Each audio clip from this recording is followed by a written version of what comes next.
Days passed, and pictures and videos started to appear in the news and the social media. I cannot describe the pain, sadness, and desperation that I felt. On September 20th, 2017, my home, Puerto Rico, was devastated by the most catastrophic hurricane ever seen in the Caribbean, Maria. My loved ones and fellow Puerto Ricans went through hardship due to the devastating hurricane.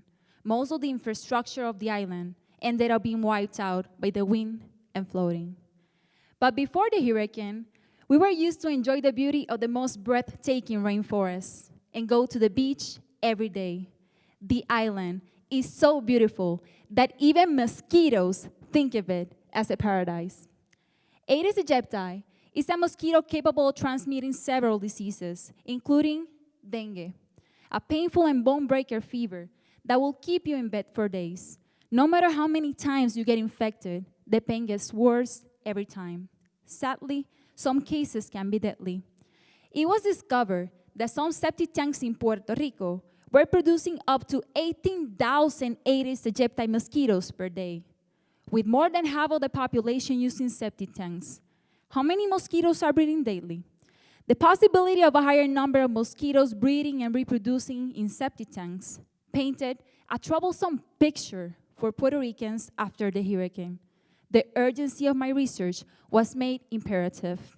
My research aims to discover if mosquitoes breeding in septic tanks represent a risk for the population's health by studying their ability to transmit dengue, and to simulate septic tank conditions to understand why mosquitoes favor them as breeding sites over clean water containers on the surface. Using all this information, I will develop a mathematical model to predict the number of cases of dengue to be expected among those communities using septic tanks, both under the typical environmental conditions and the worst-case scenario, hurricanes.